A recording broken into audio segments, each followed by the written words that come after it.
A Gentle Spirit, Fyodor Dostoevsky, Chapter 1. Who I was and who she was. Oh, while she is still here, it is still all right. I go up and look at her every minute, but tomorrow they will take her away, and how shall I be left alone? Now she is on the table in the drawing room. They put 2 card tables together. The coffin will be here tomorrow, white, pure white grows de Naples, but that's not it. I keep walking about, trying to explain it to myself. I have been trying for the last 6 hours to get it clear, but still, I can't think of it all as a whole.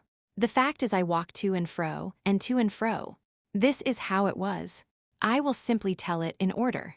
Order, gentlemen, I am far from being a literary man and you will see that, but no matter, I'll tell it as I understand it myself. The horror of it for me is that I understand it all. It was, if you care to know, that is to take it from the beginning, that she used to come to me simply to pawn things, to pay for advertising in the Voice to the effect that a governess was quite willing to travel, to give lessons at home, and so on, and so on. That was at the very beginning, and I, of course, made no difference between her and the others. She comes, I thought, like anyone else, and so on. But afterwards, I began to see a difference. She was such a slender, fair little thing, rather tall, always a little awkward with me. As though embarrassed, I fancy she was the same with all strangers. And in her eyes, of course, I was exactly like anybody else, that is, not as a pawnbroker, but as a man. As soon as she received the money, she would turn round at once and go away. And always in silence. Other women argue so, entreat, haggle for me to give them more. This one did not ask for more. I believe I am muddling it up. Yes, I was struck first of all by the things she brought. Poor little silver gilt earrings, a trashy little locket, things not worth 6pence. She knew herself that they were worth next to nothing, but I could see from her face that they were treasures to her, and I found out afterwards, as a fact, that they were all that was left her belonging to her father and mother. Only once I allowed myself to scoff at her things. You see, I never allow myself to behave like that. I keep up a gentlemanly tone with my clients, few words, politeness, and severity. Severity, severity. But once she ventured to bring her last rag, that is, literally the remains of an old hareskin jacket, and I could not resist saying something by way of a joke. My goodness, how she flared up. Her eyes were large, blue, and dreamy, but how they blazed. But she did not drop one word. Picking up her rags, she walked out. It was then, for the first time, I noticed her particularly, and thought something of the kind about her, something of a particular kind. Yes, I remember another impression that is, if you will have it, perhaps the chief impression, that summed up everything. It was that she was terribly young, so young that she looked just 14. And yet she was within 3 months of 16. I didn't mean that, though. That wasn't what summed it all up. Next day she came again. I found out later that she had been to Dobrinravov's and to Moser's with that jacket, but they take nothing but gold and would have nothing to say to it. I once took some stones from her, rubbishy little ones, and, thinking it over afterwards, I wondered. I, too, only lend on gold and silver, yet from her I accepted stones. That was my second thought about her then, that I remember. That time, that is when she came from Moser's, she brought an amber cigar holder. It was a connoisseur's article, not bad, but again, of no value to us, because we only deal in gold. As it was the day after her mutiny, I received her sternly. Sternness with me takes the form of dryness. As I gave her 2 rubles, however, I could not resist saying, with a certain irritation, I only do it for you, of course. Moser wouldn't take such a thing. The word for you I emphasized particularly, and with a particular implication. I was spiteful. She flushed up again when she heard that for you, but she did not say a word, she did not refuse the money, she took it, that is poverty. But how hotly she flushed, I saw I had stung her. And when she had gone out, I suddenly asked myself whether my triumph over her was worth 2 rubles. I remember I put that question to myself twice over, was it worth it? Was it worth it? And laughing, I inwardly answered it in the affirmative. And I felt very much elated. But that was not an evil feeling. I said it with design, with a motive. I wanted to test her, because certain ideas with regard to her had suddenly come into my mind. That was the third thing I thought particularly about her. Well, it was from that time it all began. Of course, I tried at once to find out all her circumstances indirectly, and awaited her coming with a special impatience. I had a presentiment that she would come soon. When she came, I entered into affable conversation with her, speaking with unusual politeness. I have not been badly brought up and have manners. Ahem. It was then I guessed that she was soft-hearted and gentle. The gentle and soft-hearted do not resist long, and though they are by no means very ready to reveal themselves, they do not know how to escape from a conversation. They are niggardly in their answers, but they do answer, and the more readily the longer you go on. Only, on your side you must not flag, if you want them to talk. I need hardly say that she did not explain anything to me then. About the voice, and all that I found out afterwards. She was at that time spending her last farthing on advertising, haughtily at first, of course. A governess prepared to travel and will send terms on application, but later on, willing to do anything, to teach, to be a companion, to be a housekeeper, to wait on an invalid, plain sewing, and so on, the usual thing. Of course, all this was added to the advertisement a bit at a time, and finally, when she was reduced to despair, it came to, without salary in return for board. No, she could not find a situation. I made up my mind, then to test her for the last time. I suddenly took up the voice of the day and showed her an advertisement. A young person, without friends and relations, seeks a situation as a governess to young children, preferably in the family of a middle-aged widower. Might be a comfort in the home. Look here how this lady has advertised this morning, and by the evening she will certainly have found a situation. That's the way to advertise. Again she flushed crimson and her eyes blazed. She turned round and went straight out. I was very much pleased, though by that time I felt sure of everything and had no apprehensions. Nobody will take her cigar holders, I thought. Besides, she has got rid of them all. And so it was. 2 days later, she came in again, such a pale little creature. All agitation. I saw that something had happened to her at home, and something really had. I will explain directly what had happened, but now I only want to recall how I did something chic and rose in her opinion. I suddenly decided to do it. The fact is she was pawning the icon. She had brought herself to pawn it. Ah, listen, this is the beginning now. I've been in a muddle. You see, I want to recall all this, every detail, every little point. I want to bring them all together and look at them as a whole, and I cannot. It's these little things. It was an icon of the Madonna. A Madonna with the babe, an old-fashioned, homely one, and the setting was silver gilt, worth, well, 6 rubles perhaps. I could see the icon was precious to her. She was pawning it whole, not taking it out of the setting. I said to her, you had better take it out of the setting, and take the icon home, for it's not the thing to pawn. Why are you forbidden to take them? No, it's not that we are forbidden, but you might, perhaps, yourself. Well, take it out. I tell you what. I will not take it out, but ill set it here in the shrine with the other icons, I said, on reflection. Under the little lamp, I always had the lamp burning as soon as the shop was opened, and you simply take 10 rubles. Don't give me 10 rubles. I only want 5, I shall certainly redeem it.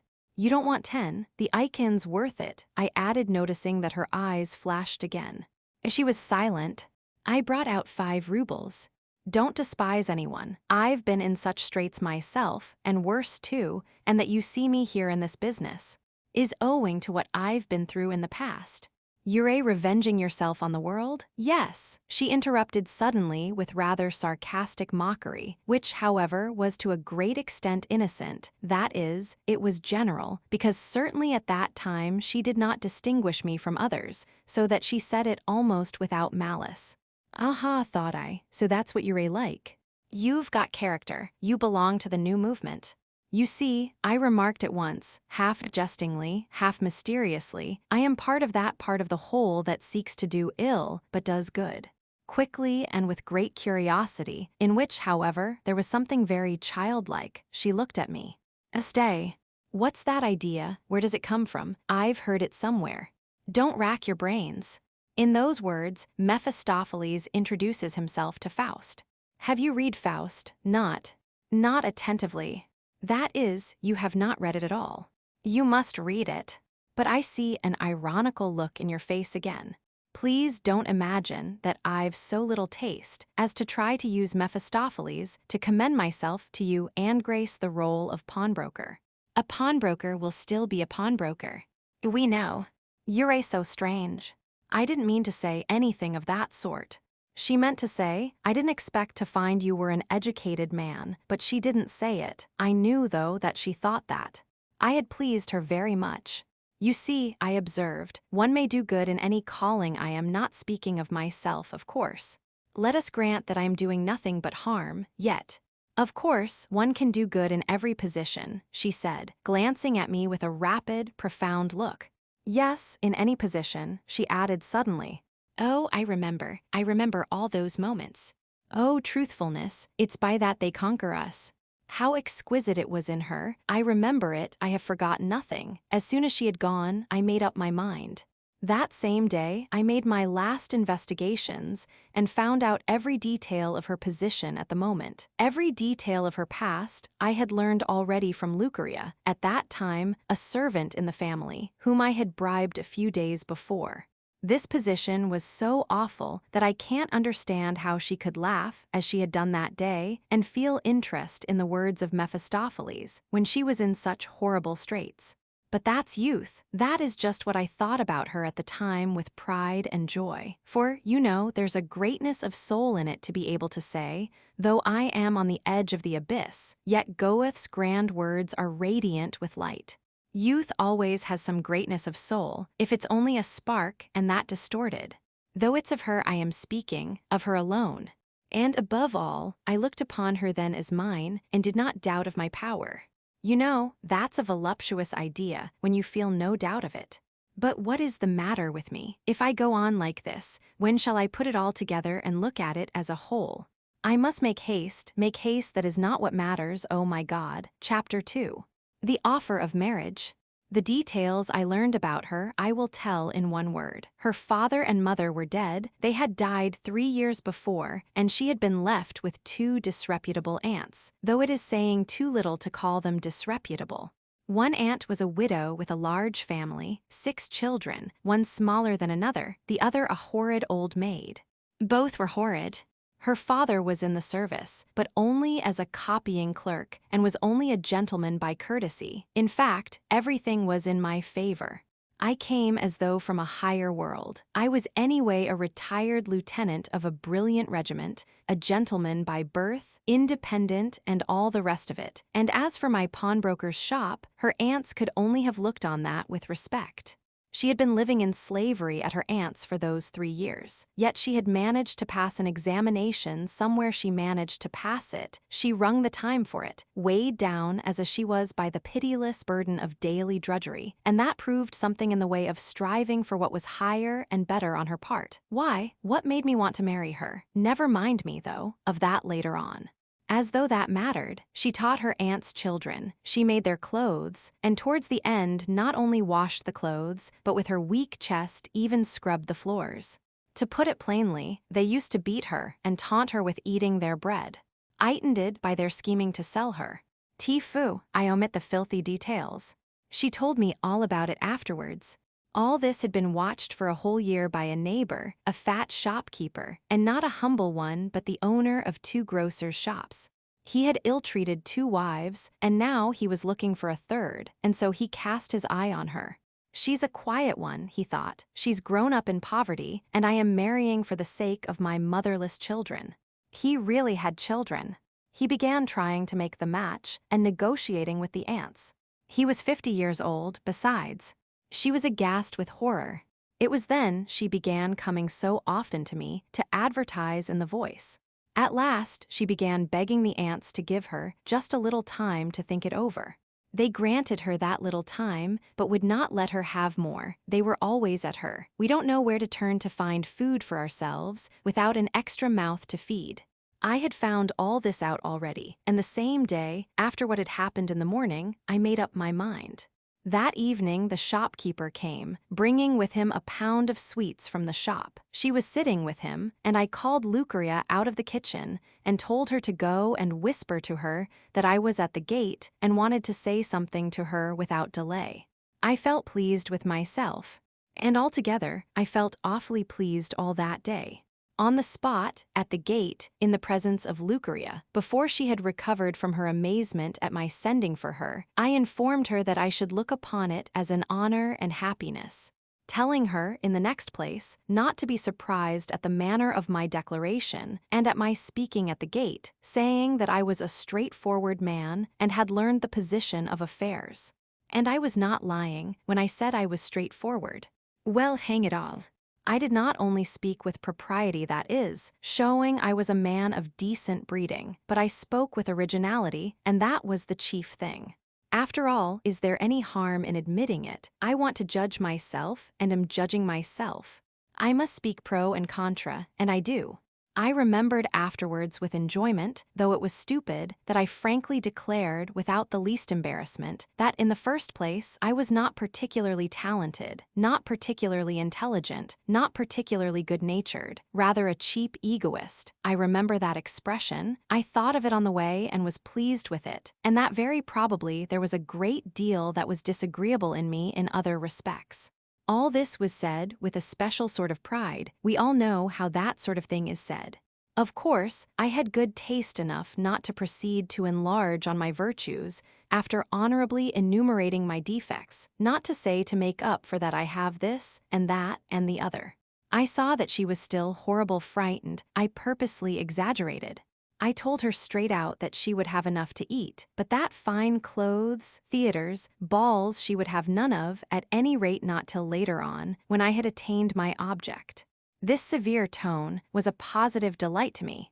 I added as cursorily as possible that in adopting such a calling, that is, in keeping a pawnbroker's shop, I had one object, hinting there was a special circumstance. But I really had a right to say so. I really had such an aim, and there really was such a circumstance. Wait a minute, gentlemen. I have always been the first to hate this pawnbroking business, but in reality, though it is absurd to talk about oneself in such mysterious phrases, yet, you know, I was revenging myself on society. I really was. So that her jibe that morning at the idea of my revenging myself was unjust. That is, do you see, if I had said to her straight out in words, "Yes, I am revenging myself on society," she would have laughed as she did that morning, and it would, in fact, have been absurd. But by indirect hints, but dropping mysterious phrases, it appeared that it was possible to work upon her imagination. Besides, I had no fears then. I knew that the fat shopkeeper was anyway more repulsive to her than I was, and that I, standing at the gate, had appeared as a deliverer. I understood that, of course. Oh, what is base a man understands particularly well. But was it base? How can a man judge? Didn't I love her even then? Wait a bit. Of course, I didn't breathe a word to her of doing her a benefit. The opposite, oh, quite the opposite. I made out that it was I that would be under an obligation to her, not she to me. Indeed, I said as much. I couldn't resist saying it, and it sounded stupid, perhaps, for I noticed a shade flit across her face. But altogether, I won the day completely. Wait a bit, if I am to recall all that vileness, then I will tell of that worst beastliness. As I stood there, what was stirring in my mind was, you are tall, a good figure, educated and speaking without conceit good-looking. That is what was at work in my mind. I need hardly say that, on the spot, out there at the gate, she said yes. But I ought to add, that out there by the gate she thought a long time before she said yes. She pondered for so long that I said to her, well, and could not even refrain from asking it with a certain swagger. Wait a little. I am thinking. And her little face was so serious that even then I might have read it, and I was mortified. Can she be choosing between me and the grocer? I thought. Oh, I did not understand then. I did not understand anything then. I did not understand till today. I remember Lucaria ran after me as I was going away, stopped me on the road and said, breathlessly, "God will reward you, sir, for taking our dear young lady. Only don't speak of that to her, she's proud." Proud is she? I like proud people, I thought. Proud people are particularly nice when, well, when one has no doubt of one's power over them, eh? Oh, base, tactless man. Oh, how pleased I was. You know, when she was standing there at the gate, hesitating whether to say yes to me, and I was wondering at it, she may have had some such thought as this. If it is to be misery either way, isn't it best to choose the very worst that is? Let the fat grocer beat her to death when he was drunk. Eh, what do you think? Could there have been a thought like that? I have only just said that she may have had that thought. Of two evils choose the worst, that is the grocer. But which was the worst for her then, the grocer or I? The grocer or the pawnbroker who quoted Goethe? That's another question. What a question! And even that you don't understand. Thinswer is lying on the table and you call it a question. Never mind me though. It's not a question of me at all. And, by the way, what is there left for me now, whether it's a question of me or whether it is not? That's what I am utterly unable to answer. I had better go to bed. My head aches. Chapter 3. The noblest of men, though I don't believe it myself. I could not sleep. And how should I? There is a pulse throbbing in my head. One longs to master it all that degradation. Oh, the degradation. Oh, what degradation I dragged her out of then. Of course, she must have realized that, she must have appreciated my action. I was pleased, too, by various thoughts, for instance, the reflection that I was 41 and she was only 16. That fascinated me, that feeling of inequality was very sweet. I wanted, for instance, to have a wedding à l'anglaise, that is only the two of us, with just two necessary witnesses, one of them Lucaria, and from the wedding straight to the train to Moscow. I happened to have business there, by the way, and then a fortnight at the hotel. She opposed it, she would not have it, and I had to visit her aunts and treat them with respect, as though they were relations from whom I was taking her. I gave way, and all befitting respect was paid the aunts.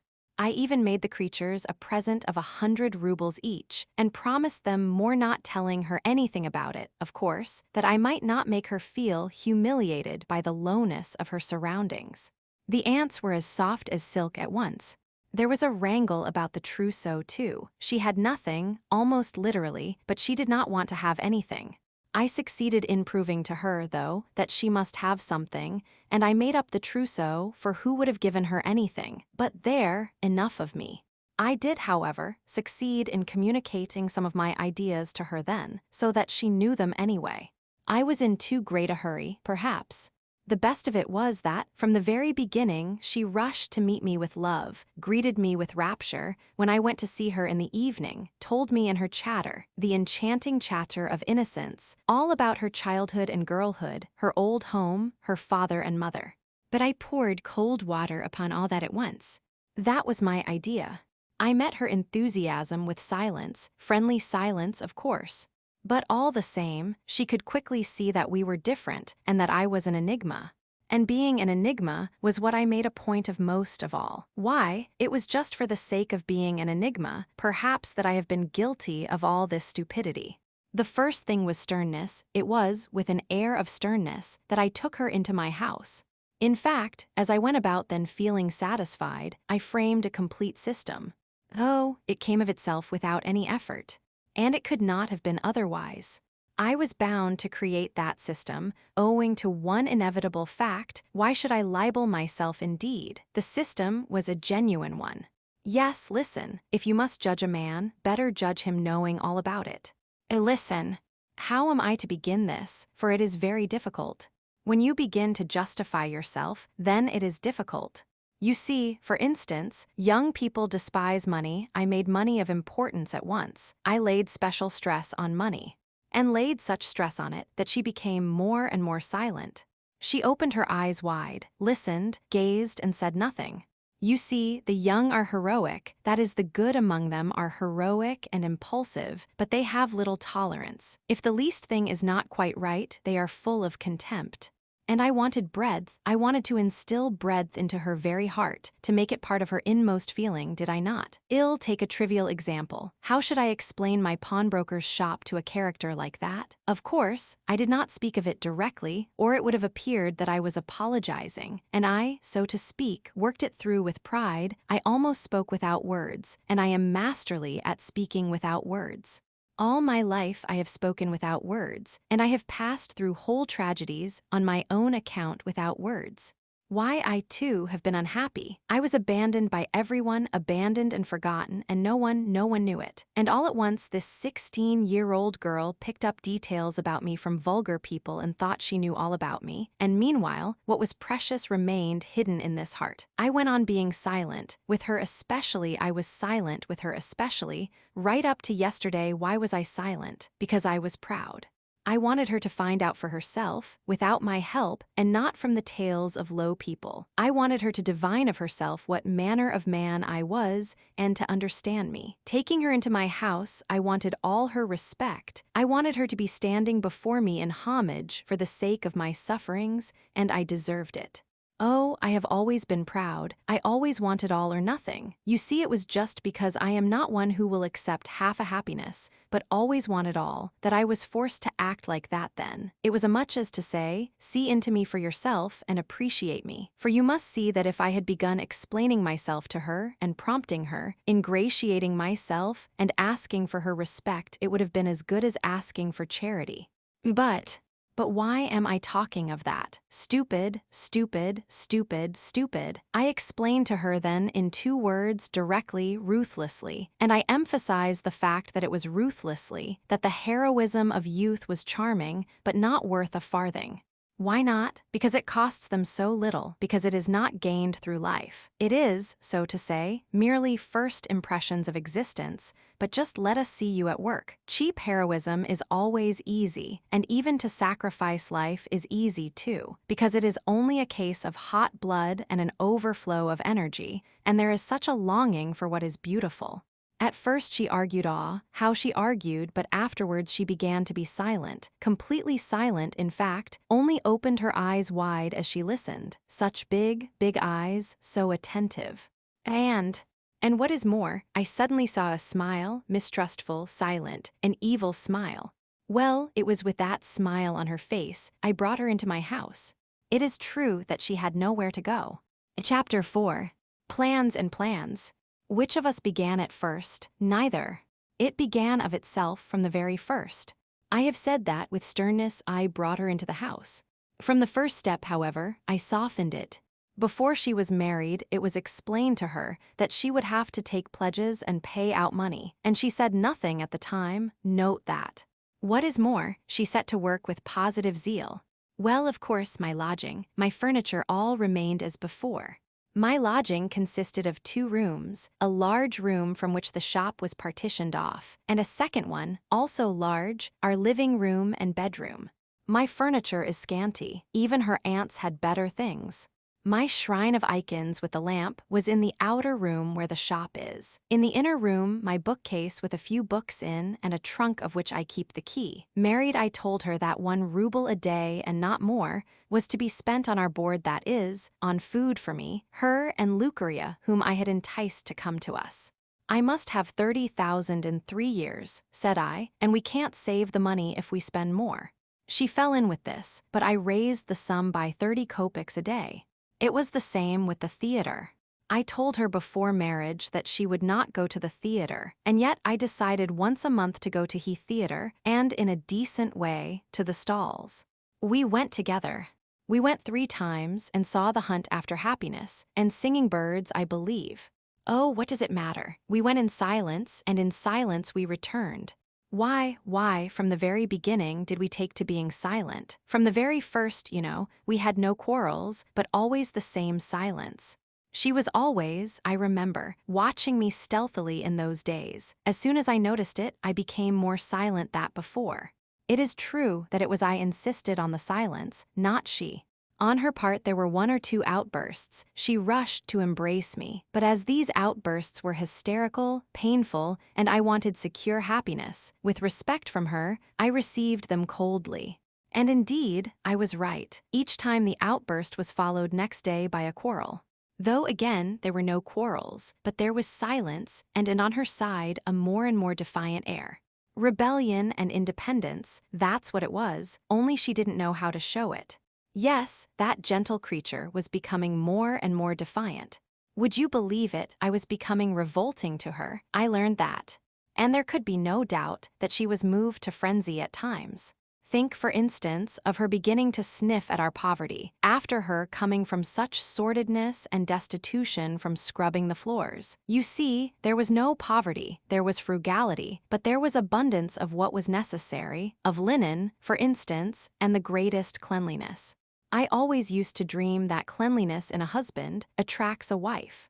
It was not our poverty she was scornful of, but my supposed miserliness in the housekeeping. He has his objects, she seemed to say, he is showing his strength of will. She suddenly refused to go to the theater.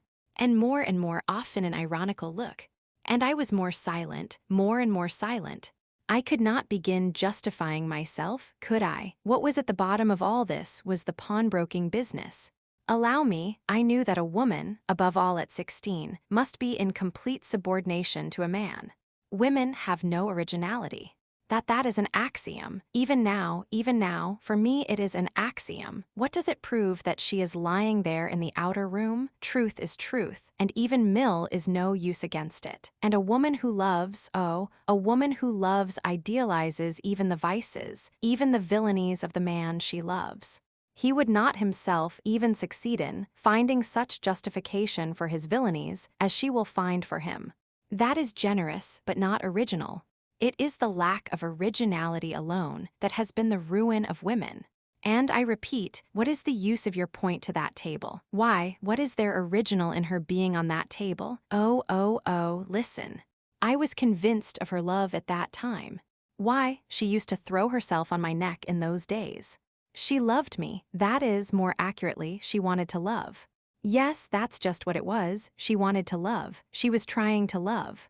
And the point was that in this case, there were no villainies for which she had to find justification. You will say, I am a pawnbroker, and everyone says the same. But what if I am a pawnbroker? It follows that there must be reasons, since the most generous of men had become a pawnbroker. You see, gentlemen, there are ideas. That is, if one expresses some ideas, utters them in words, the effect is very stupid. The effect is to make one ashamed. For what reason? For no reason. Because we are all wretched creatures and cannot hear the truth, or I do not know why. I said just now, the most generous of men, that is absurd, and yet that is how it was.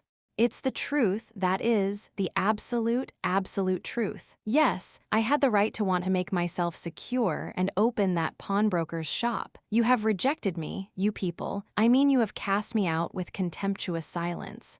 My passionate yearning towards you have met with insult all my life. Now I have the right to put up a wall against you, to save up that 30,000 rubles and end my life somewhere in the Crimea, on the south coast, among the mountains and vineyards, on my own estate bought with that 30,000, and above everything, far away from you all, living without malice against you, with an ideal in my soul, with a beloved woman at my heart, and a family, if God sends one, and helping the inhabitants all around.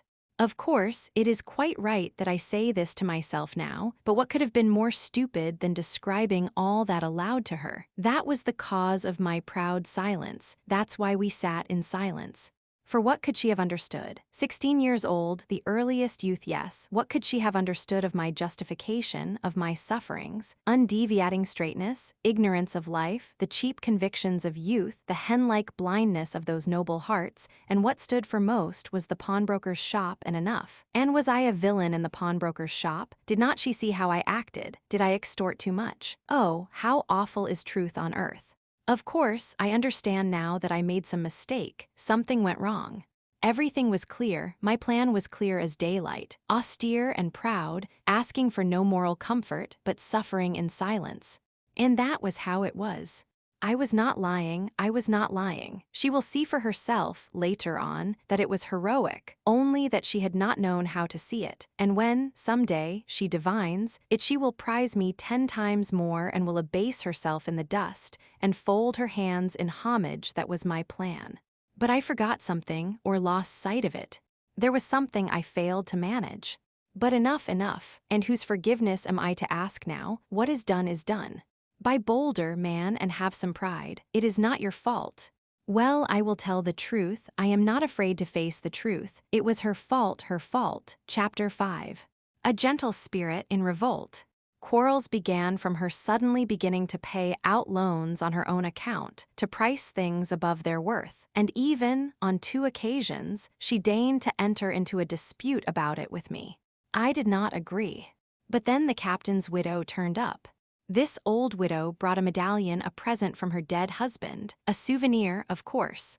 I lent her 30 rubles on it. She fell to complaining, begged me to keep the thing for her. Of course we do keep things.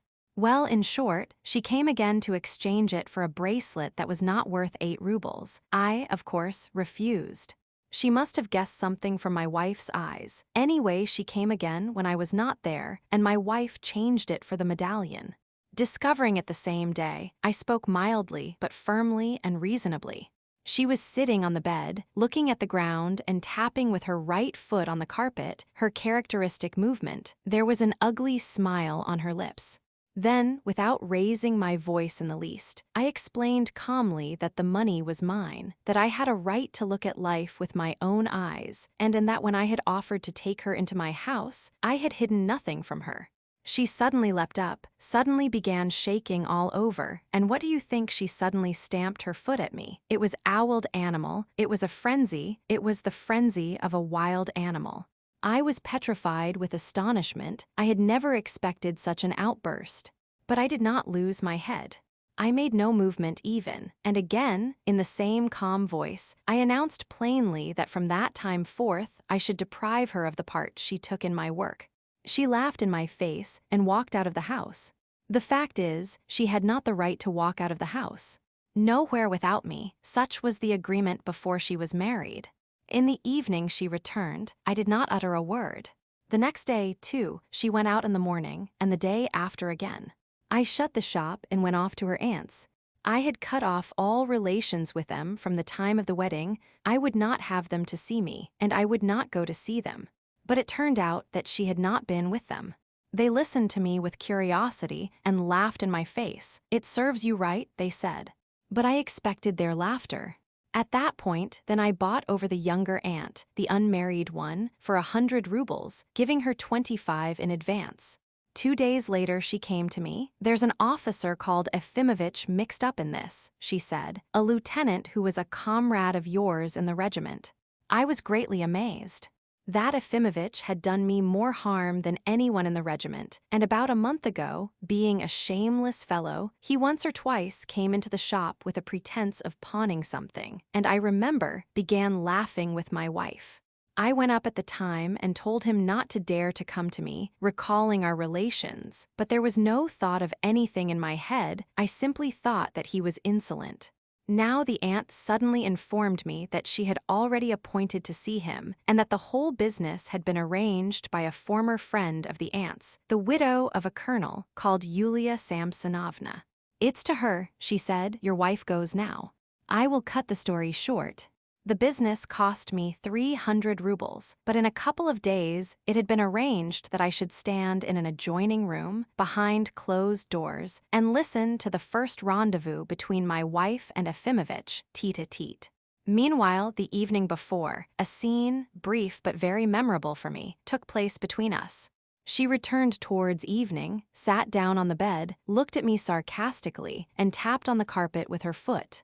Looking at her, the idea suddenly came into my mind that for the whole of the last month, or rather, the last fortnight, her character had not been her own. One might even say that it had been the opposite of her own. She had suddenly shown herself a mutinous, aggressive creature. I cannot say shameless, but regardless of decorum and eager for trouble.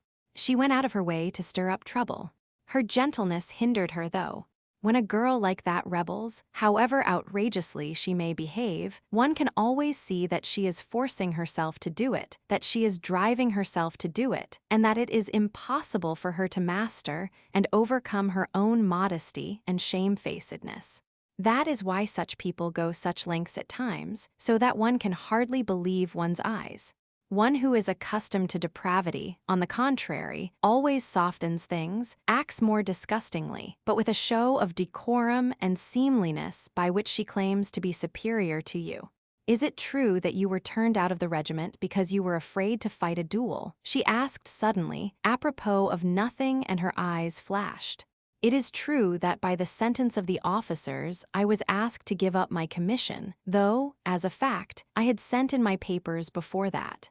You were turned out as a coward. Yes, they sentenced me as a coward. But I refused to fight a duel, not from cowardice, but because I would not submit to their tyrannical decision and send a challenge when I did not consider myself insulted. You know, I could not refrain from adding that to resist such tyranny and to accept the consequences meant showing far more manliness than fighting any kind of duel. I could not resist it. I dropped the phrase, as it were, in self-defense, and that was all she wanted, this fresh humiliation for me. She laughed maliciously. And is it true that for 3 years afterwards, you wandered about the streets of Petersburg like a tramp, begging for coppers and spending your nights in billiard rooms? I even spent the night in Vyazemsky's house in the Haymarket. Yes, it is true. There was much disgrace and degradation in my life after I left the regiment, but not moral degradation, because even at the time I hated what I did more than anyone. It was only the degradation of my will and my mind, and it was only caused by the desperateness of my position. But that is over. Oh, now you are a personage, a financier, a hint at the pawnbroker's shop. But by then, I had succeeded in recovering my mastery of myself. I saw that she was thirsting for explanations that be humiliating to me, and I did not give them. A customer rang the bell very opportunely, and I went out into the shop. An hour later, when she was dressed to go out, she stood still, facing me, and said, "You didn't tell me anything about that, though, before our marriage?" I made no answer, and she went away. And so next day I was standing in that room, the other side of the door, listening to hear how my fate was being decided, and in my pocket I had a revolver. She was dressed better than usual and sitting at the table, and Efimovitch was showing off before her. And after all, it turned out exactly, I say it to my credit, as I had foreseen and had assumed it would, though I was not conscious of having foreseen and assumed it. I do not know whether I express myself intelligibly. This is what happened. I listened for a whole hour. For a whole hour I was present at a duel between a noble, lofty woman and a worldly, corrupt, dense man with a crawling soul. And how, I wondered in amazement, how could that naive, gentle, silent girl have come to know all that? The wittiest author of a society comedy could not have created such a scene of mockery, of naive laughter, and of the holy contempt of virtue for vice.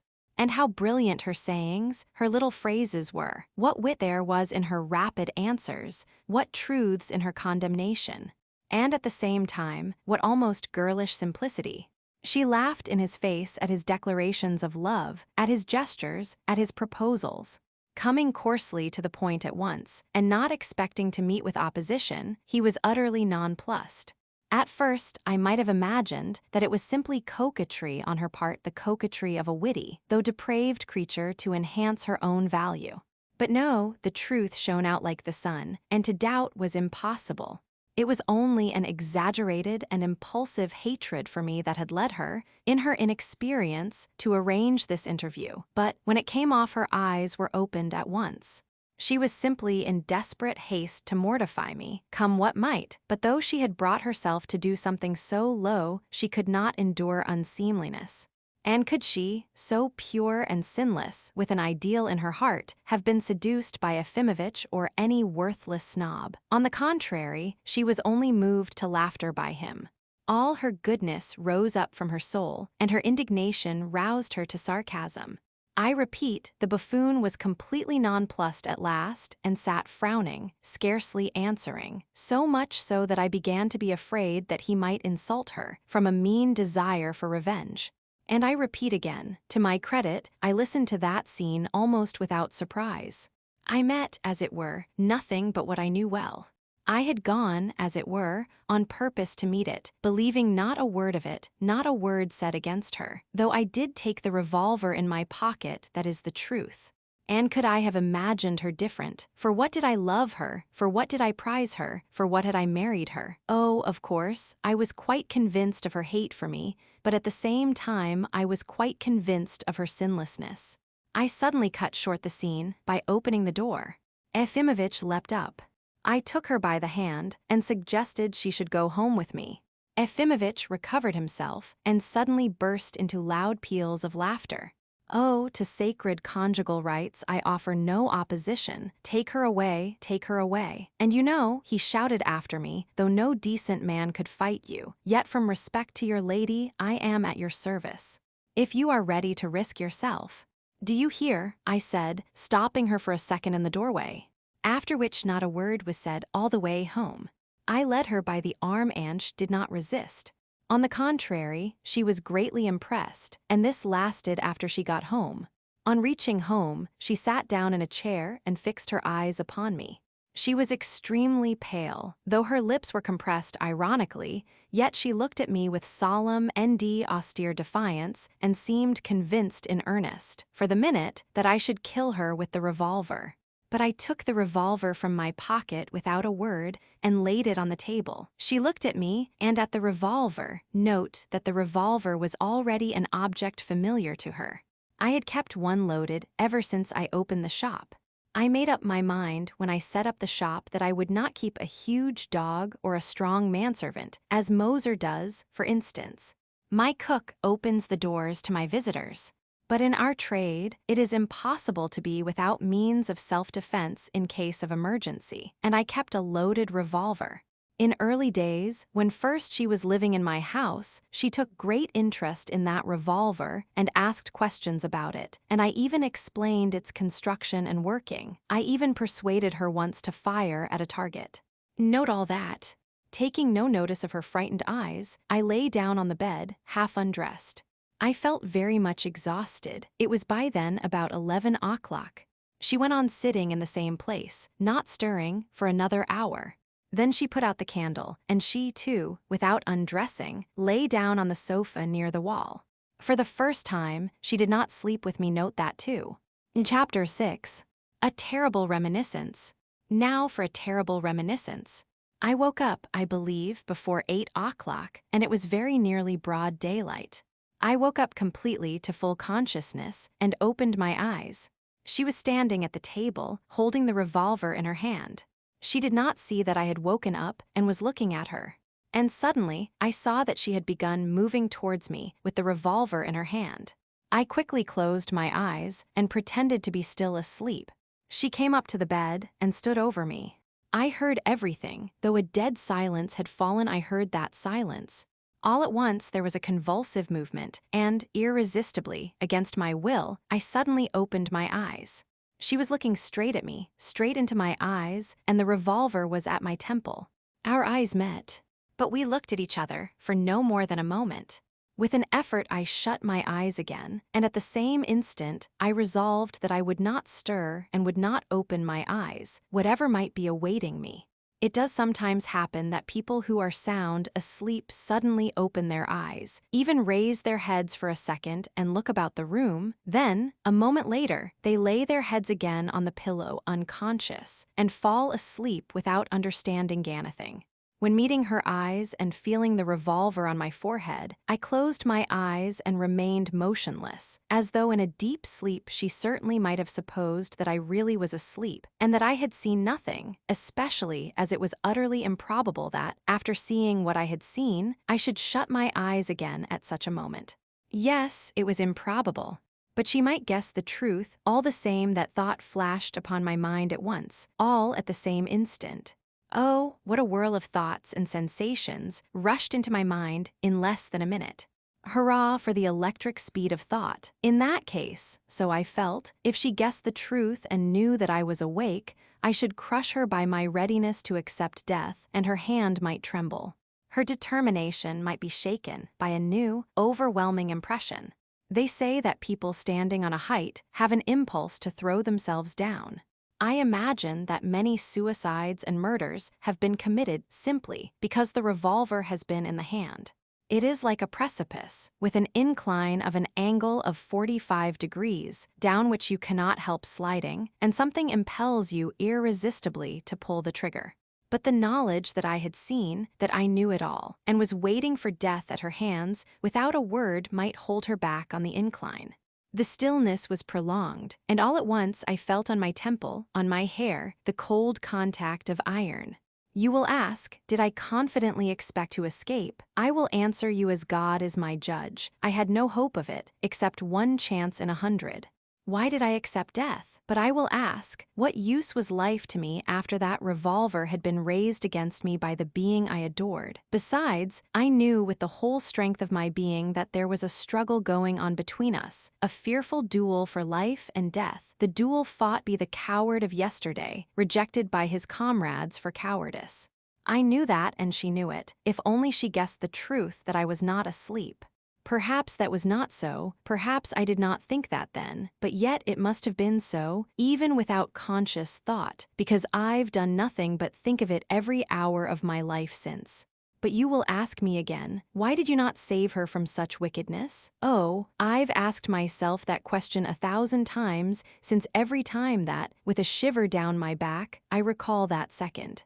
But at that moment, my soul was plunged in dark despair. I was lost. I myself was lost. How could I save anyone? And how do you know whether I wanted to save anyone then? How can one tell what I could be feeling then? My mind was in a ferment, though. The seconds passed. She still stood over me, and suddenly I shuddered with hope. I quickly opened my eyes. She was no longer in the room. I got out of bed. I had conquered, and she was conquered forever. I went to the samovar. We always had the samovar brought into the outer room, and she always poured out the tea. I sat down at the table without a word and took a glass of tea from her. 5 minutes later, I looked at her. She was fearfully pale, even paler than the day before, and she looked at me. And suddenly, seeing that I was looking at her, she gave a pale smile with her pale lips, with a timid question in her eyes. So she still doubts and is asking herself, does he know or doesn't he know? Did he see or didn't he? I turned my eyes away indifferently. After tea, I closed the shop, went to the market, and bought an iron bedstead and a screen. Returning home, I directed that the bed should be put in the front room and shut off with a screen. It was a bed for her, but I did not say a word to her. She understood without words, through that bedstead, that I had seen and knew all, and that all doubt was over. At night, I left the revolver on the table, as I always did. At night, she got into her new bed without a word. Our marriage bond was broken. She was conquered but not forgiven. At night, she began to be delirious, and in the morning she had brain fever.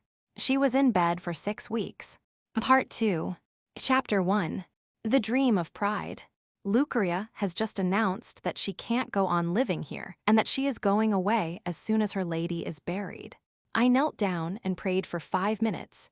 I wanted to pray for an hour, but I keep thinking and always sick thoughts, and my head aches. What is the use of praying? It's only a sin. It is strange, too, that I am not sleepy. In too great sorrow, after the first outbursts, one is always sleepy. Men condemned to death, they say, sleep very soundly on the last night. And so it must be. It's the law of nature, otherwise their strength would not hold out. I lay down on the sofa, but I did not sleep. For the 6 weeks of her illness, we were looking after her day and night, Lucria and I, together with a trained nurse whom I had engaged from the hospital. I spared no expense. In fact, I was eager to spend my money for her. I called in Dr. Schroeder and paid him 10 rubles a visit. When she began to get better, I did not show myself so much.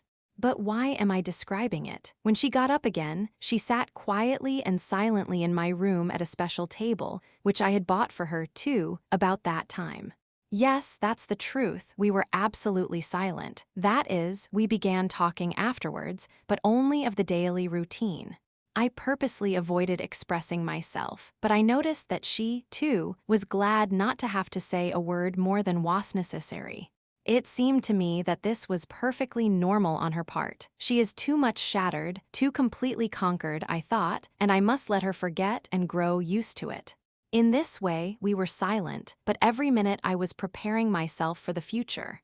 I thought that she was too, and it was fearfully interesting to me to guess what she was thinking about to herself then. I will say more. Oh, of course, no one knows what I went through, moaning over her in her illness. But I stifled my moans in my own heart, even from Lucria. I could not imagine, could not even conceive of her dying without knowing the whole truth. When she was out of danger and began to regain her health, I very quickly and completely, I remember, recovered my tranquility. What is more, I made up my mind to defer out future as long as possible, and meanwhile to leave things just as they were. Yes, something strange and peculiar happened to me then. I cannot call it anything else. I had triumphed, and the mere consciousness of that was enough for me. So the whole winter passes. Oh, I was satisfied as I had never been before, and it lasted the whole winter. You see, there had been a terrible external circumstance in my life which, up till then that is, up to the catastrophe with my wife had weighed upon me every day and every hour. I mean the loss of my reputation and my leaving the regiment. In 2 words, I was treated with tyrannical injustice. It is true my comrades did not love me because of my difficult character, and perhaps because of my absurd character, though it often happens that what is exalted, precious, and of value to one, for some reason amuses the herd of one's companions. Oh, I was never liked, not even at school. I was always and everywhere disliked. Even Lucria cannot like me. What happened in the regiment, though it was the result of their dislike to me, was in a sense accidental. I mention this because nothing is more mortifying and insufferable than to be ruined by an accident, which might have happened or not have happened, from an unfortunate accumulation of circumstances which might have passed over like a cloud. For an intelligent being, it is humiliating. This is what happened. In an interval, at a theater, I went out to the refreshment bar. A hussar called A came in and began, before all the officers present and the public, loudly talking to 2 other hussars, telling them that Captain Bezemtsev of our regiment was making a disgraceful scene in the passage and was, he believed, drunk. The conversation did not go further, and, indeed, it was a mistake, for Captain Bezemtsev was not drunk, and the disgraceful scene was not really disgraceful. The hussars began talking of something else, and the matter ended there, but the next day the story reached our regiment, and then they began saying at once that I was the only officer of our regiment in the refreshment bar at the time, and that when the hussar had spoken insolently of Captain Bezemtsev, I had not gone up to A and stopped him by remonstrating. But on what grounds could I have done so? If he had a grudge against Bezemtsev, it was their personal affair, and why should I interfere? I could not agree with this view. They let me know that I could set everything right if I were willing, even now, late as it was, to demand a formal explanation from A. I was not willing to do this, and as I was irritated, I refused with pride. And thereupon, I forthwith resigned my commission. That is the whole story. I left the regiment, proud but crushed in spirit. I was depressed in will and mind. Just then it was that my sister's husband in Moscow squandered all our little property and my portion of it, which was tiny enough, but the loss of it left me homeless, without a farthing.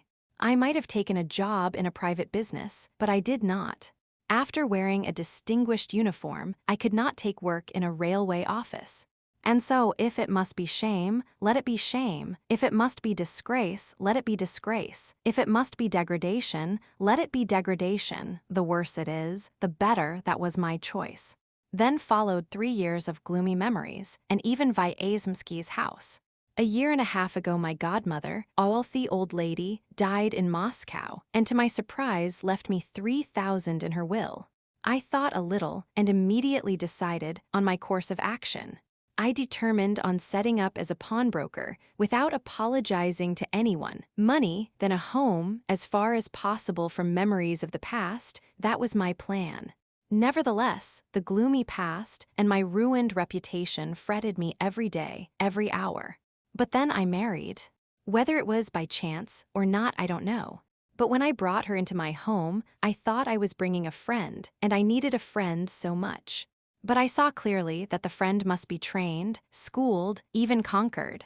Could I have explained myself straight off to a girl of 16 with her prejudices? How, for instance, could I, without the chance help of the horrible incident with the revolver, have made her believe I was not a coward, and that I had been unjustly accused of cowardice in the regiment? But that terrible incident came just in the nick of time. Standing the test of the revolver, I scored off all my gloomy past. And though no one knew about it, she knew, and for me that was everything because she was everything for me, all the hope of the future that I cherished in my dreams. She was the one person I had prepared for myself, and I needed no one else, and here she knew everything. She knew, at any rate, that she had been in haste to join my enemies against me unjustly. That thought enchanted me. In her eyes, I could not be a scoundrel now, but at most a strange person, and that thought after all that had happened was by no means displeasing to me. Strangeness is not a vice, on the contrary, it sometimes attracts the feminine heart. In fact, I purposely deferred the climax. What had happened was meanwhile enough for my peace of mind and provided a great number of pictures and materials for my dreams. That is what is wrong, that I am a dreamer. I had enough material for my dreams, and about her I thought she could wait. So the whole winter passed in a sort of expectation. I liked looking at her on the sly when she was sitting at her little table. She was busy at her needlework, and sometimes in the evening she read books taken from my bookcase. The choice of books in the bookcase must have had an influence in my favor too. She hardly ever went out. Just before dusk, after dinner, I used to take her out every day for a walk. We took a constitutional, but we were not absolutely silent, as we used to be. I tried, in fact, to make a show of our not being silent, but talking harmoniously, but as I have said already, we both avoided letting ourselves go. I did it purposely. I thought it was essential to give her time. Of course, it was strange that almost till the end of the winter it did not once strike me that, though I loved to watch her stealthily, I had never once, all the winter, caught her glancing at me. I thought it was timidity in her. Besides, she had an air of such timid gentleness, such weakness after her illness. Yes, better to wait, and she will come to you all at once of herself. That thought fascinated me beyond all words. I will add one thing. Sometimes, as it were purposely, I worked myself up and brought my mind and spirit to the point of believing she had injured me. And so it went on for some time. But my anger could never be very real or violent. And I felt myself as though it were only acting. And though I had broken off out marriage by buying that bedstead and screen, I could never look upon her as a criminal. And not that I took a frivolous view of her crime, but because I had the sense to forgive her completely from the very first day, even before I bought the bedstead. In fact, it is strange on my part, for I am strict in moral questions. On the contrary, in my eyes, she was so conquered, so humiliated, so crushed, that sometimes I felt agonies of pity for her, though sometimes the thought of her humiliation was actually pleasing to me. The thought of our inequality pleased me. I intentionally performed several acts of kindness that winter. I excused 2 debts. I have one poor woman money without any pledge. And I said nothing to my wife about it, and I didn't do it in order that she should know, but the woman came to thank me, almost on her knees. And in that way, it became public property. It seemed to me that she heard about the woman with pleasure. But spring was coming. It was mid-April. We took out the double windows, and the sun began lighting up our silent room with its bright beams. But there was, as it were, a veil before my eyes and a blindness over my mind. A fatal, terrible veil. How did it happen that the scales suddenly fell from my eyes, and I suddenly saw and understood? Was it a chance, or had the hour come, or did the ray of sunshine kindle a thought, a conjecture in my dull mind? No, it was not a thought, not a conjecture. But a chord suddenly vibrated. A feeling that had long been dead was stirred and came to life, flooding all my darkened soul and devilish pride with light. It was as though I had suddenly leaped up from my place. And indeed, it happened suddenly and abruptly. It happened towards evening, at 5 o'clock after dinner. Chapter 2. The veil suddenly falls. 2 words first. A month ago I noticed a strange melancholy in her, not simply silence, but melancholy. That too I noticed suddenly. She was sitting at her work, her head bent over her sewing, and she did not see that I was looking at her. And it suddenly struck me that she had grown so delicate-looking, so thin, that her face was pale, her lips were white. All this, together with her melancholy, struck me all at once. I had already heard a little dry cough, especially at night. I got up at once and went off to ask Schroeder to come, saying nothing to her. Schroeder came next day. She was very much surprised and looked first at Shredder and then at me. "But I am well," she said, with an uncertain smile. Shredder did not examine her very carefully. These doctors are sometimes superciliously careless. He only said to me in the other room that it was just the result of her illness, and that it wouldn't be amiss to go for a trip to the sea in the spring, or, if that were impossible, to take a cottage out of town for the summer. In fact, he said nothing except that there was weakness, or something of that sort. When Shredder had gone, she said again, looking at me very earnestly, "I am quite well, quite well." But as she said this, she suddenly flushed, apparently from shame. Apparently it was shame. Oh, now I understand. She was ashamed that I was still her husband, that I was looking after her still as though I were a real husband. But at the time, I did not understand and put down her blush to humility, the veil. And so, a month later, in April, at 5 o'clock on a bright sunny day, I was sitting in the shop making up my accounts. Suddenly I heard her, sitting in our room, at work at her table, begin softly, singing. This novelty made an overwhelming impression upon me, and to this day, I don't understand it.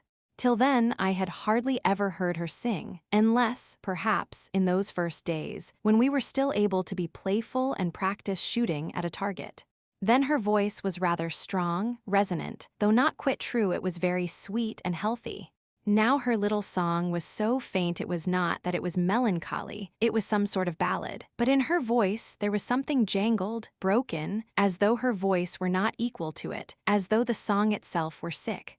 She sang in an undertone, and suddenly, as her voice rose, it broke such a poor little voice, it broke so pitifully. She cleared her throat and again began softly singing. My emotions will be ridiculed, but no one will understand why I was so moved. No, I was still not sorry for her, it was still something quite different.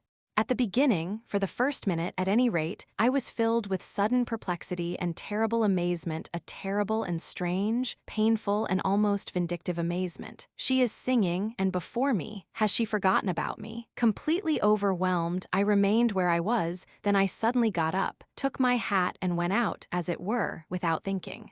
At least I don't know why, or where I was going. Lucaria began giving me my overcoat. "She is singing," I said to Lucaria involuntarily. She did not understand, and looked at me still without understanding, and, indeed, I was really unintelligible.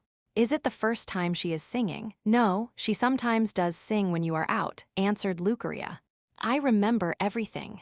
I went downstairs, went out into the street and walked along at random. I walked to the corner and began looking into the distance. People were passing by, the pushed against me. I did not feel it. I called a cab and told the man, I don't know why, to drive to Politsisky Bridge. Then suddenly changed my mind and gave him 20 kopecks. "That's for my having troubled you," I said, with a meaningless laugh, but a sort of ecstasy was suddenly shining within me. I returned home, quickening my steps. The poor little jangled, broken note was ringing in my heart again. My breath failed me. The veil was falling from my eyes. Since she sang before me, she had forgotten me. That is what was clear and terrible. My heart felt it. But rapture was glowing in my soul, and it overcame my terror. Oh, the irony of fate. Why, there had been nothing else, and could have been nothing else but that rapture in my soul all the winter. But where had I been myself all the winter? Had I been there together with my soul? I ran up the stairs in great haste. I don't know whether I went in timidly. I only remember that the whole floor seemed to be rocking, and I felt as though I were floating on a river. I went into the room. She was sitting in the same place as before, with her head cursorily and without interest at me. It was hardly a look, but just a habitual and indifferent movement upon somebody's coming into the room. I went straight up and sat down beside her in a chair abruptly, as though I were mad. She looked at me quickly, seeming frightened. I took her hand, and I don't remember what I said to her, that is, tried to say, for I could not even speak properly. My voice broke and would not obey me, and I did not know what to say. I could only gasp for breath. "Let us talk. You know. Tell me something." I muttered something stupid. Oh, how could I help being stupid? She started again and drew back in great alarm, looking at my face, but suddenly there was an expression of stern surprise in her eyes. Yes, surprise and stern. She looked at me with wide-open eyes. That sternness, that stern surprise shattered me at once. So you still expect love? Love. That surprise seemed to be asking, though she said nothing. But I read it all, I read it all. Everything within me seemed quivering, and I simply fell down at her feet.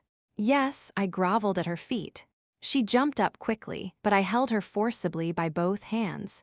And I fully understood my despair, I understood it. But, would you believe it? Ecstasy was surging up in my head so violently that I thought I should die.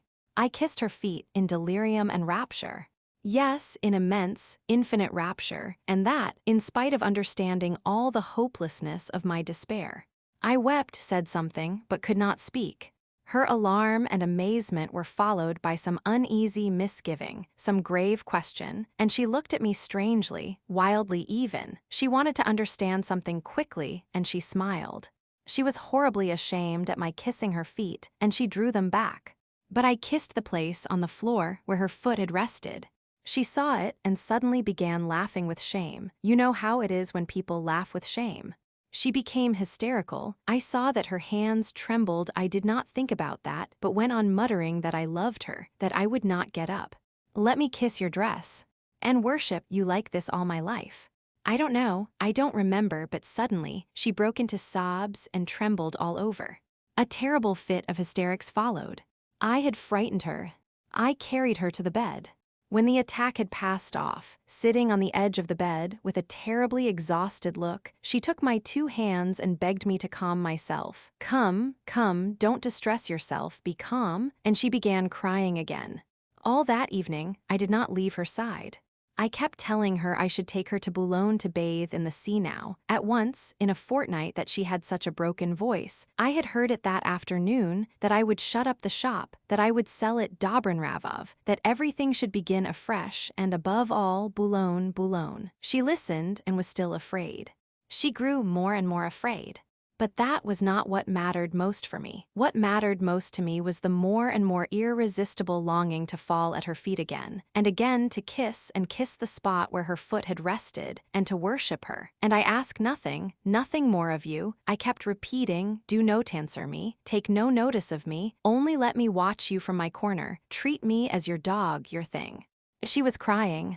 I thought you would let me go on like that, suddenly broke from her unconsciously, so unconsciously that perhaps she did not notice what she had said, and yet oh, that was the most significant, momentous phrase she uttered that evening, the easiest for me to understand, and it stabbed my heart as though with a knife. It explained everything to me, everything, but while she was beside me, before my eyes, I could not help hoping and was fearfully happy.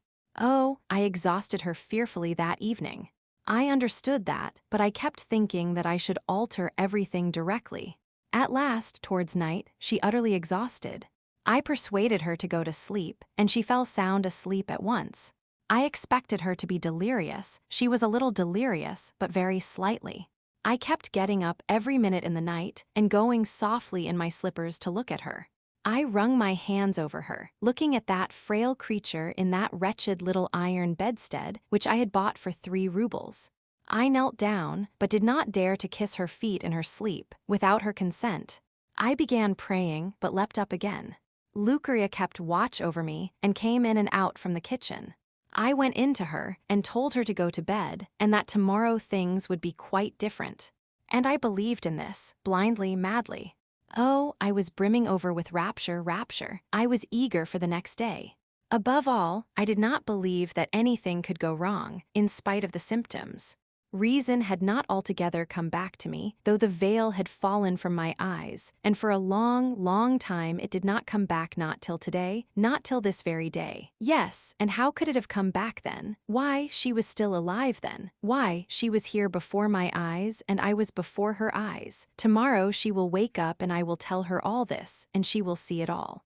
That was how I reasoned then, simply and clearly, because I was in an ecstasy. My great idea was the trip to Boulogne. I kept thinking for some reason that Boulogne would be everything, that there was something final and decisive about Boulogne. To Boulogne, to Boulogne. I waited frantically for the morning. Chapter 3. I understand too well. But you know that was only a few days ago, 5 days, only 5 days ago, last Tuesday. Yes, yes, if there had only been a little longer, if she had only waited a little, and I would have dissipated the darkness. It was not as though she had not recovered her calmness. The very next day, she listened to me with a smile, in spite of her confusion. All this time, all these 5 days, she was either confused or ashamed. She was afraid, too, very much afraid. I don't dispute it, I am not so mad as to deny it. It was terror, but how could she help being frightened? We had so long been strangers to one another, had grown so alienated from one another, and suddenly all this. But I did not look at her terror. I was dazzled by the new life beginning. It is true, it is undoubtedly true that I made a mistake. There were even, perhaps, many mistakes. When I woke up next day, the first thing in the morning, that was on Wednesday, I made a mistake. I suddenly made her my friend. I was in too great a hurry, but a confession was necessary, inevitable more than a confession. I did not even hide what I had hidden from myself all my life. I told her straight out that the whole winter I had been doing nothing but brood over the certainty of her love.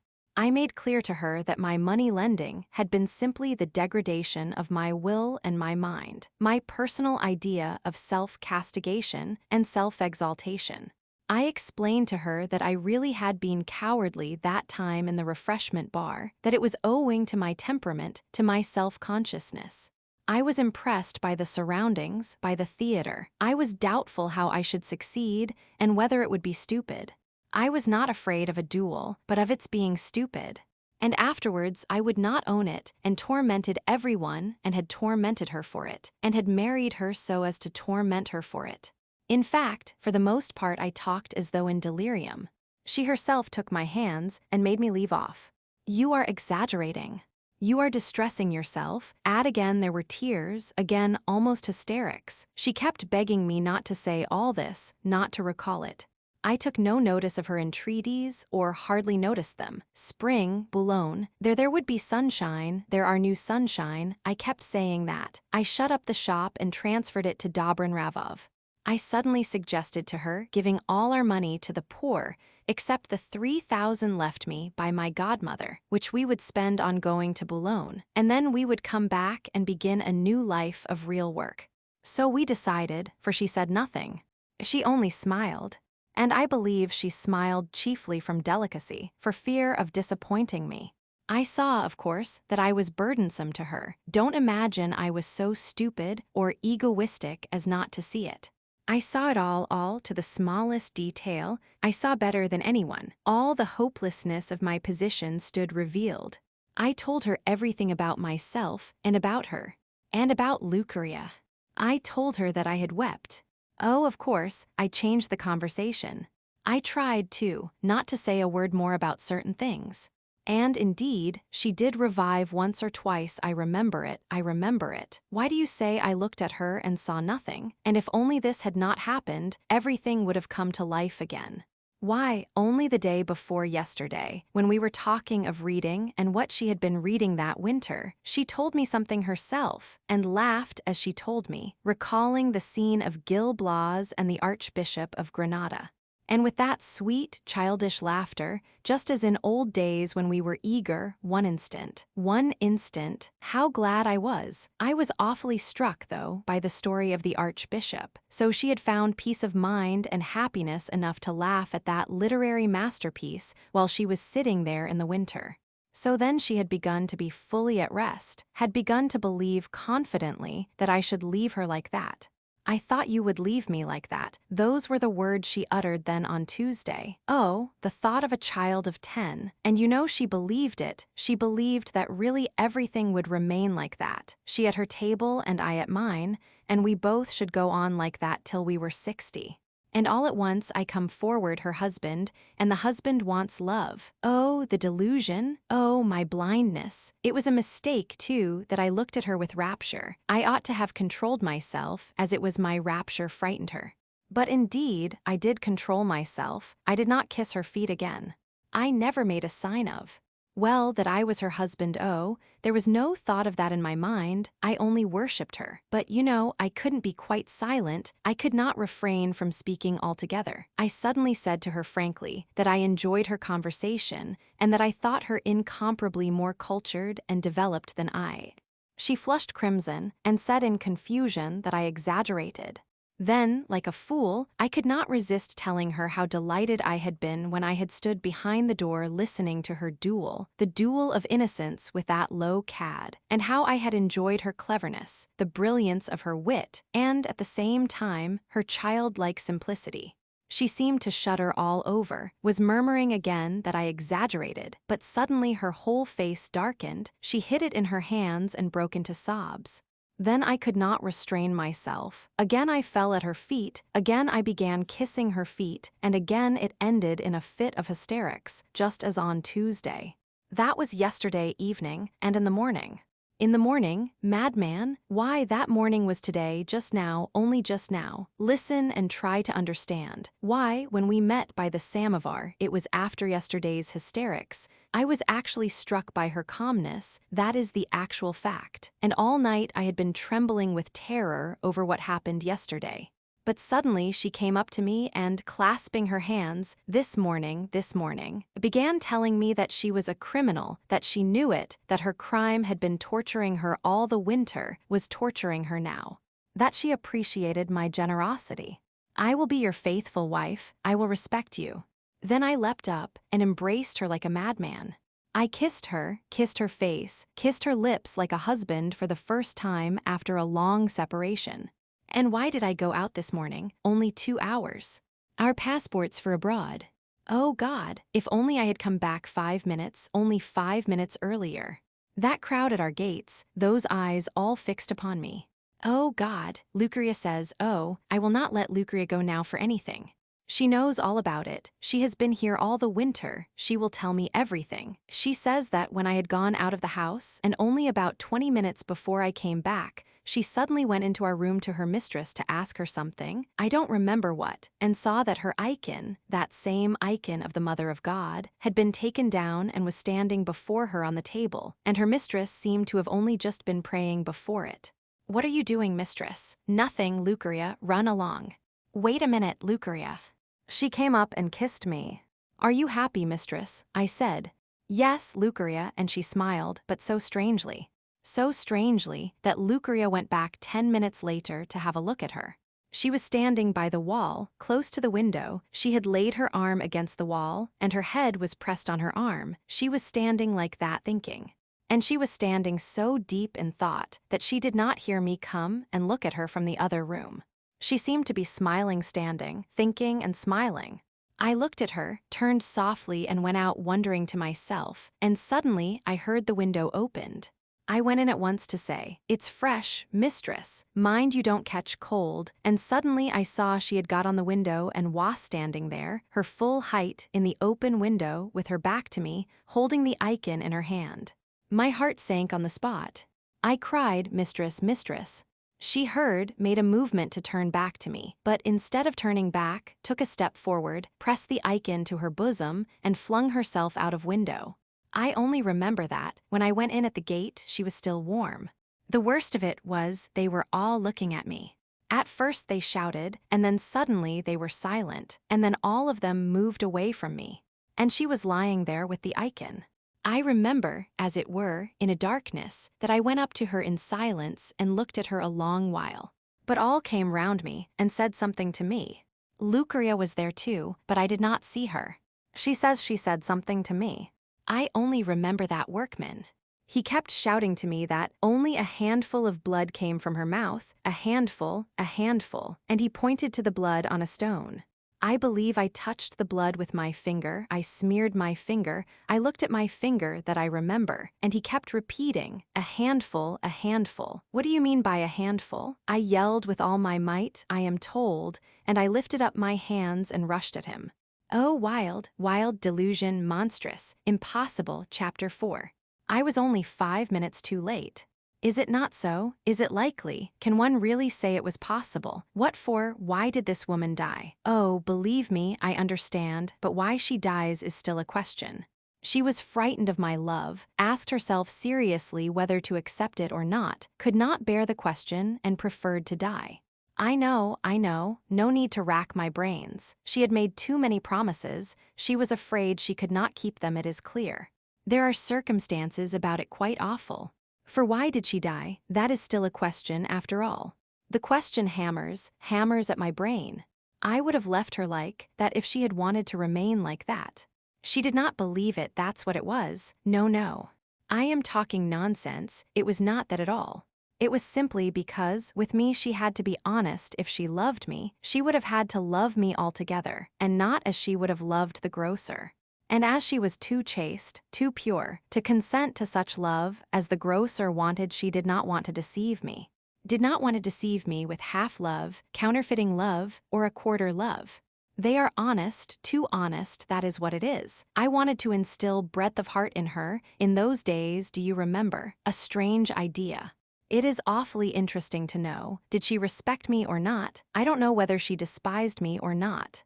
I don't believe she did despise me. It is awfully strange. Why did it never once enter my head all the winter that she despised me? I was absolutely convinced of the contrary up to that moment when she looked at me with stern surprise. Stern it was. I understood once for all, forever. Ah, let her despise me all her life even, only let her be living. Only yesterday she was walking about talking. I simply can't understand how she threw herself out of window, and how could I have imagined it 5 minutes before? I have called Lucaria. I won't let Lucaria go now for anything. Oh, we might still have understood each other. We had simply become terribly estranged from one another during the winter, but couldn't we have grown used to each other again? Why, couldn't we have come together again and begun a new life again? I am generous. She was too, that was a point in common. Only a few more words, another 2 days no more, and she would have understood everything. What is most mortifying of all is that it is chance, simply a barbarous, lagging chance. That is what is mortifying. 5 minutes, only 5 minutes too late. Had I come 5 minutes earlier, the moment would have passed away like a cloud, and it would never have entered her head again. And it would have ended by her understanding it all. But now again empty rooms, and me alone. Here the pendulum is ticking. It does not care, it has no pity. There is no one, that's the misery of it. I keep walking about. I know, you need not tell me. It amuses you, you think it absurd that I complain of chance and those 5 minutes. But it is evident. Consider one thing, she did not even leave a note to say, blame no one for my death, as people always do. Might she not have thought that Lucaria might get into trouble? She was alone with her, might have been said, and pushed her out. In any case, she would have been taken up by the police if it had not happened that 4 people, from the windows, from the lodge, and from the yard, had seen her stand with the icon in her hands and jump out of herself.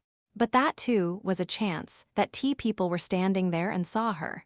No, it was all a moment, only an irresponsible moment. A sudden impulse, a fantasy. What if she did pray before the icon? It does not follow Thatch was facing death. The whole impulse lasted, perhaps, only some 10 minutes. It was all decided, perhaps, while she stood against the wall with her head on her arm, smiling. The idea darted into her brain. She turned giddy and could not resist it. Say what you will, it was clearly misunderstanding. It could have been possible to live with me. And what if it were anemia? Was it simply from poorness of blood, from the flagging of vital energy? She had grown tired during the winter, that was what it was. I was too late. How thin she is in her coffin, how sharp her nose has grown. Her eyelashes lie straight as arrows. And you know, when she fell, nothing was crushed, nothing was broken, nothing but that handful of blood. A dessert spoonful, that is.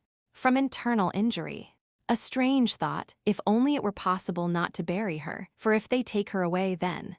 Oh no, it is almost incredible that they take her away. I am not mad, and I am not raving, on the contrary. My mind was never so lucid, but what shall I do when again there is no one, only the 2 rooms and me alone with the pledges? Madness, madness, madness. I worried her to death, that is what it is. What are your laws to me now? What do I care for your customs, your morals, your life, your state, your faith? The judge will shout, be silent, officer. And I will shout to him, what power have you now that I will obey? Why did blind, inert force destroy that which was dearest of all? What are your laws to me now? They are nothing to me. Oh, I don't care. She was blind, blind. She is dead, she does not hear. You do not know with what paradise I would have surrounded you.